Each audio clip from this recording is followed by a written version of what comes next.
Olá, gente! Chegamos na nossa segunda semana de abril e mais um episódio da nossa série aí, Os Últimos Momentos de Jesus. Como eu disse no episódio anterior, esse mês de abril nós vamos falar sobre os últimos dias ali. O que Jesus fez, como ele se posicionou, quais foram as atitudes ali de Cristo. Gente, como a gente aprende na vida ou com a vida de Jesus, né? Então eu espero que você já tenha aí sido edificado, abençoado nesse primeiro episódio que foi semana passada. E agora nós vamos para mais um momento de Jesus. E agora eu quero trazer para vocês um momento que é também muito, muito forte, que é o Getsemane. Provavelmente você já deve ter lido, escutado, né? Ali onde Jesus saiu, teve a ceia com seus discípulos, um momento de comunhão. E após esse momento, ele foi ali para o Monte das Oliveiras, que é ali próximo de Getsemane, aonde ele foi e foi ter um tempo agora com o Pai. E como eu disse, em todo tempo, Cristo está nos ensinando algo. Jesus, ele não andava sem propósito. Se vocês pararem para ver, sabe, nesses últimos momentos, primeiro Jesus está na ceia com seus discípulos. Depois, agora ele vai para o Getsemane. E a primeira lição que a gente já pode aprender, antes mesmo de entrar no texto, é que Jesus primeiro se relacionou com os seus amigos, com as pessoas com quem ele amava, ele teve comunhão. Só que dali ele já parte para o quê? Para ter comunhão com o Pai. Gente, que tremendo isso. Por isso que eu falo, Jesus, ele não se movia, sabe, de qualquer modo. Tudo o que ele fazia era, para mim, proposital. Era proposital. Porque ele sabia que ele estava ali ensinando, ele era mestre. Ele era mestre. Então, cada movimento dele, cada palavra, cada atitude, tudo era ensino para aquele grupo de homens que estavam caminhando com ele. Então, a primeira lição de hoje é: Jesus teve comunhão com seus discípulos, porque ele nos ensina que, apesar do que ele iria passar, ele decide estar com quem ele ama. E agora, depois dessa comunhão, ele ensina que também a comunhão com o Pai é extremamente necessária. Então, o lugar onde Jesus orou antes de ser crucificado é o Getsemane. Vamos ler esse texto, porque eu gosto de trazer embasamento bíblico para vocês, para não ficar só nas minhas palavras, né? Mas antes da gente começar a ler, lembrando você que tem que compartilhar esse episódio, gente. Nós estamos dentro dessa série, está sendo assim sensacional. Eu estou sendo muito edificada, eu confesso. Não é porque eu estou falando aqui com vocês, não, porque antes de eu trazer para vocês, eu fui estudar. Eu sentei, eu li, eu meditei, eu busquei ali o que eu podia estar trazendo para vocês. Meu Deus, como eu aprendi com esses episódios, com esses textos que eu li, como eu aprendi, quero levar para minha vida. Então, nossa, abençoa outra pessoa. Compartilha. E hoje eu estou também aqui com a nossa convidada de honra, que está gravando. Que está gravando este episódio comigo. A convidada, porque é convidada, né? Convidada que está aqui trabalhando, mas tá. Pastora Geta aqui comigo, glória a Deus pela vida dela, gente. Louvado seja o nome do Senhor, porque eu não ia conseguir fazer isso aqui sem ela aqui comigo, não. Então, estamos aqui já, ela comigo há 3 anos? Uns 3 anos já, me ajudando nessa missão. E que poderoso, gente, que tremendo, né? Poder ter pessoas caminhando e que acreditam naquilo que o Senhor tem derramado, feito através da tua vida. Então, pega esse conselho para você, caminhe com pessoas que acreditam no teu chamado, que acreditam no teu propósito. Caminhe com esse tipo de gente. Porque se você não caminhar com gente assim, gente, vai ser pedra de tropeço. Pedra de tropeço. Nós estávamos conversando aqui, eu e ela, antes de iniciar esse episódio, sobre os planos de Deus, né? Quando Deus coloca algo no nosso coração, nem sempre todo mundo vai acreditar. Nem sempre as pessoas vão te apoiar. Por isso que é importante você estar com pessoas que apoiam você, que, sabe, que acreditam. Então é só né, abrir aspas aqui para falar um pouco sobre a nossa comunhão que a gente também está tendo, né, enquanto a gente está aqui gravando. E ela tem acreditado, tem né, honrado, permanecido aqui comigo. Glória a Deus pela tua vida, pastora. Então vamos lá para o texto, gente. Vamos lá para o texto de Mateus 26. Continuamos em Mateus, tá vendo só? E eu creio que todos os episódios que eu vou trazer até o final desse mês vai ser baseado no livro de Mateus 26. Então, para você ver que um único capítulo está nos trazendo muitas lições. Mateus 26, versículo 36 diz assim: Em seguida, Jesus foi com eles a um lugar chamado Getsêmani e disse aos seus discípulos: Sentem-se aqui enquanto eu vou ali orar. E levando consigo Pedro e os dois filhos de Zebedeu, começou a sentir-se tomado de tristeza e de angústia. Então lhes disse: A minha alma está profundamente triste até a morte. Fique aqui e vigiem comigo. E, adiantando-se um pouco, prostrou-se sobre o seu rosto, orando e dizendo: Meu Pai, se é possível, que passe de mim este cálice. Contudo, não seja como eu quero, e sim como tu queres. E voltando para os discípulos, achou-os dormindo e disse a Pedro: Então, nem uma hora vocês puderam vigiar comigo? Vigiem e orem para que não caia em tentação. O espírito, na verdade, está pronto, mas a carne, ela é fraca. Retirando-se pela segunda vez, orou de novo, dizendo: Meu Pai, se não é possível que este cálice passe de mim, sem que eu o beba, faça-se a tua vontade. E voltando, achou-os outra vez dormindo, porque os olhos deles estavam pesados. Deixando-os novamente, foi orar pela terceira vez, repetindo as mesmas palavras. Então voltou para os discípulos e lhes disse: Vocês ainda estão dormindo e descansando. Eis que é chegada a hora e o Filho do Homem está sendo entregue nas mãos de pecadores. Que texto poderoso que a gente está vendo aqui, né, gente? É talvez para mim um dos momentos assim mais humanos de Jesus. Porque a Bíblia mostra que ele ficou tremendamente angustiado. Vocês viram aqui, né, que ele diz que a alma dele está profundamente triste, e triste até a morte. Então, isso quebra aqui uma mentira que muita gente acredita, que porque eu sou crente, eu não posso ficar triste, eu não posso ficar angustiado, eu não posso ficar, né, enfim, muita gente está pressionado. A gente não pode sentir nada. Ah, porque eu sou crente. E isso, gente, eu falo com propriedade, porque eu lembro quando eu tive a depressão, era uma coisa que pairava muito sobre a minha cabeça, muito. Aí eu não posso sentir nada disso, porque eu sou crente, né? Mas, na verdade, nada disso é falta de fé. Não é, não tem nada a ver, porque o próprio Cristo nos mostra que ele sentiu. Ele sentiu pressão, ele sentiu tristeza, ele sentiu a alma dele né, angustiada, ele sentiu tudo isso.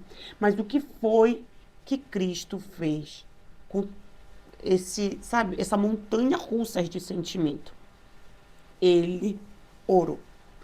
Ele orou. Como eu disse para vocês, esses últimos momentos de Jesus eu tirei lições, atitudes, posicionamentos dele diante, né, de tudo aquilo que ele iria enfrentar. E diante de todos esses sentimentos, a Bíblia nos mostra que ele orou 3 vezes. E isso é muito forte, porque nos momentos mais difíceis da vida dele, ele não se afastou de Deus. Ele não se afastou dos irmãos, dos amigos, dos discípulos, mas pelo contrário, ele se aproximou. Ele se aproximou, ele buscou o Senhor. E muitos de nós têm essa tendência. Quando estamos passando por momentos difíceis, desafiadores, a gente quer correr para todo lado. A gente quer buscar ajuda em todo lugar. Mas o lugar que nós deveríamos, sabe, priorizar, que é a oração, a gente não faz. A gente acha que todo mundo pode nos socorrer. Todo mundo pode nos ajudar. E a gente deixa Deus de lado. E Jesus não. Jesus, ele se aproximou, ele revelou que eu posso ter comunhão com os meus discípulos, com meus irmãos, com meus amigos, com quem eu amo, mas eu preciso ter comunhão com o meu Pai. Se nós formos parar para pensar, a gente faz, como eu disse, o contrário. O contrário. Quando está tudo bem, a gente ora.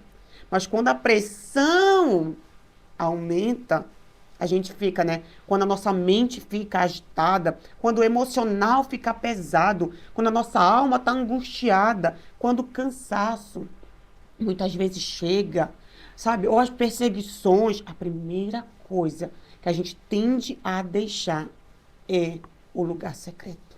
É o lugar de oração, o lugar de reabastecer. Porque é nesse lugar que nós somos reabastecidos, renovados para continuar a jornada.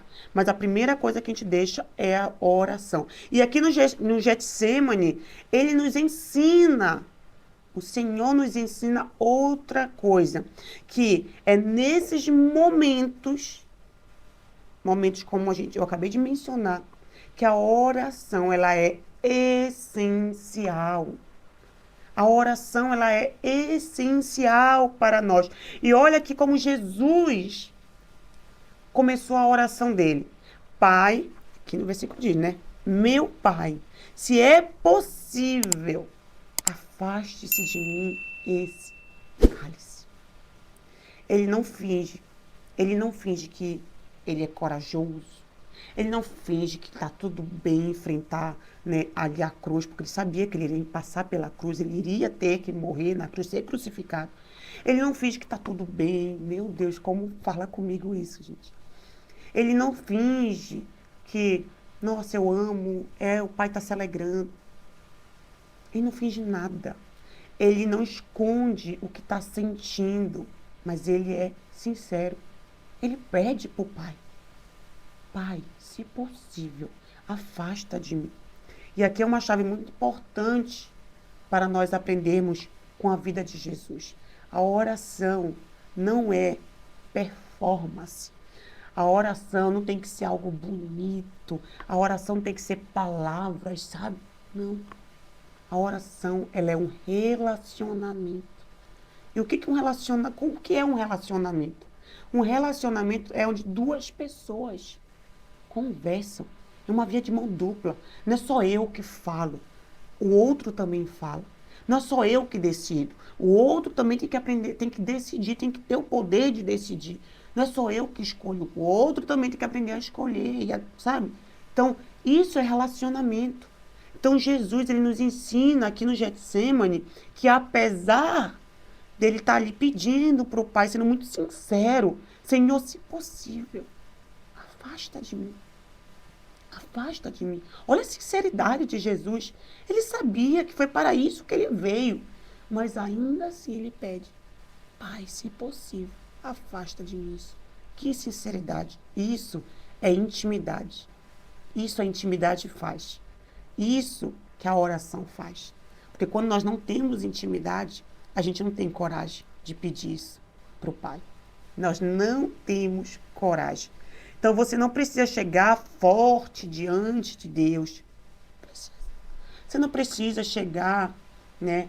Ai, porque eu sou a super mulher. O super homem, que dou conta de tudo, que posso tudo. Não, seja sincero. Chegue como você está. Está cansado? Chegue diante do Pai.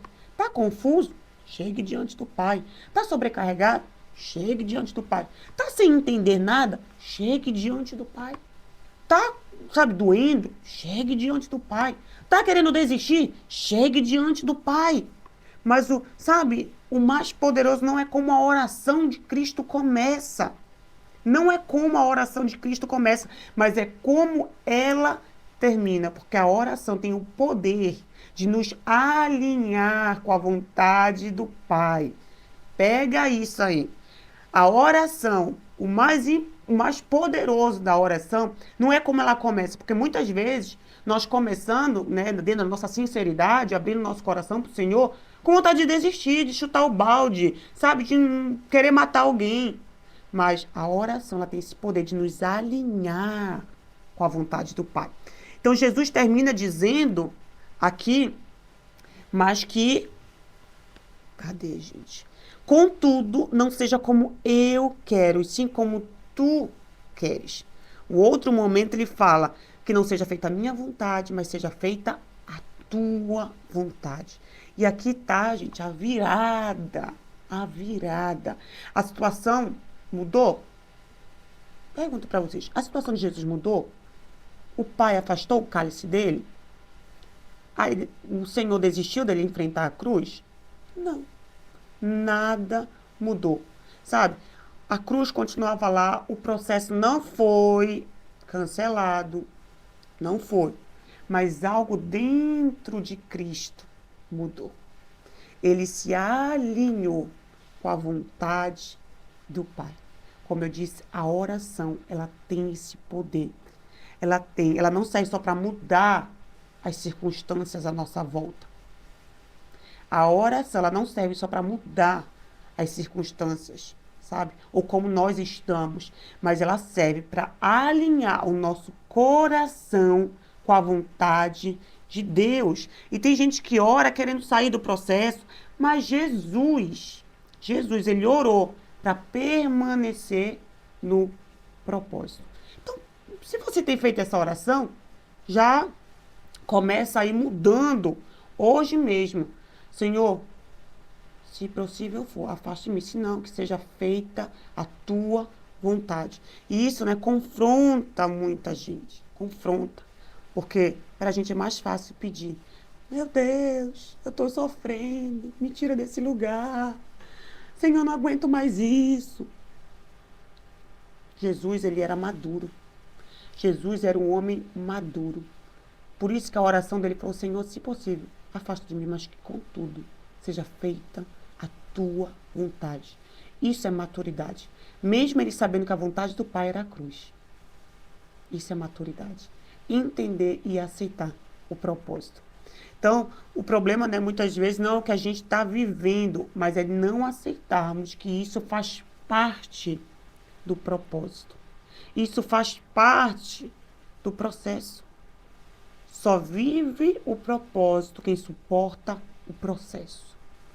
Só vive o propósito quem suporta o processo. Jesus viveu o propósito, mas porque ele resistiu, ele suportou o processo. E tem um versículo que explica isso, né, de forma muito clara, lá em Hebreus, capítulo 5, o versículo 8 diz assim, embora sendo filho, aprendeu a obedecer por meio daquilo que ele sofreu. Olha só, gente, que poderoso esse versículo. Embora próprio, né, Jesus sendo filho, ele aprendeu a obedecer por meio daquilo que sofreu. Então, a obediência foi conquistada por meio do sofrimento. Ai, como assim? É isso.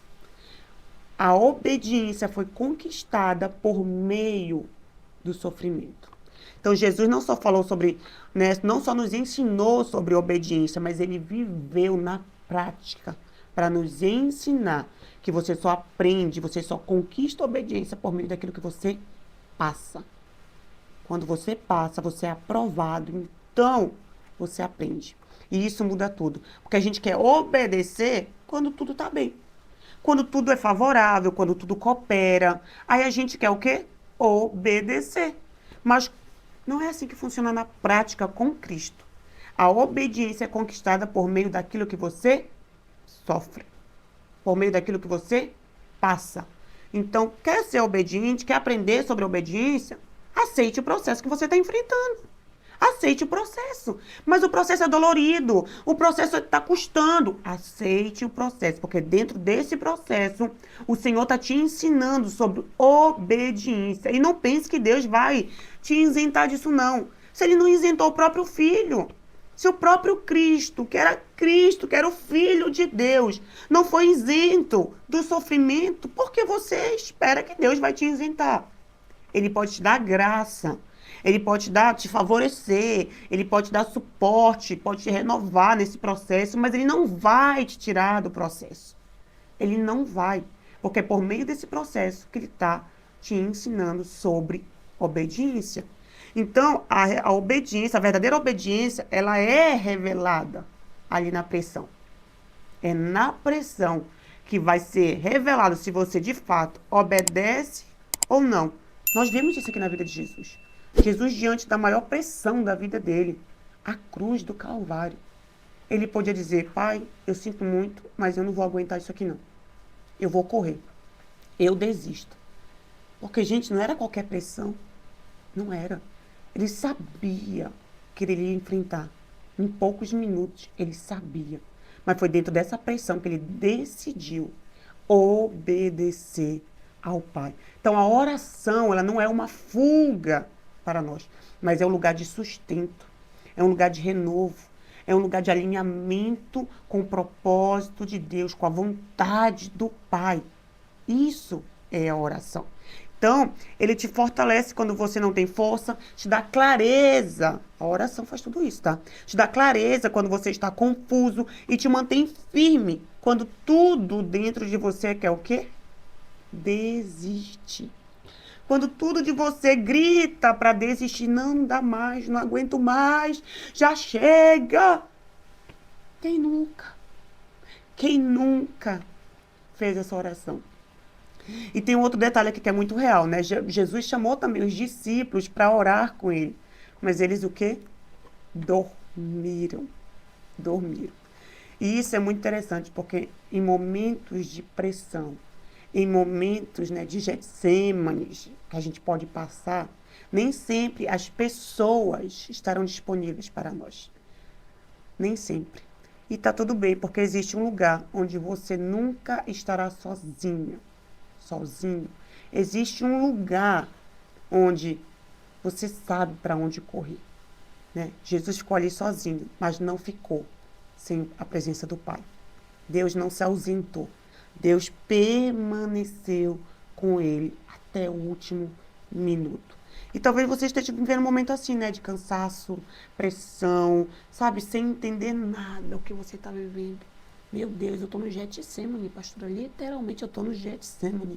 E a vontade que eu estou é de desistir, de chutar o balde, de parar, de sair do caminho, sair correndo. Mas o Getsêmani está aqui para nos ensinar, gente, que nós não precisamos fugir.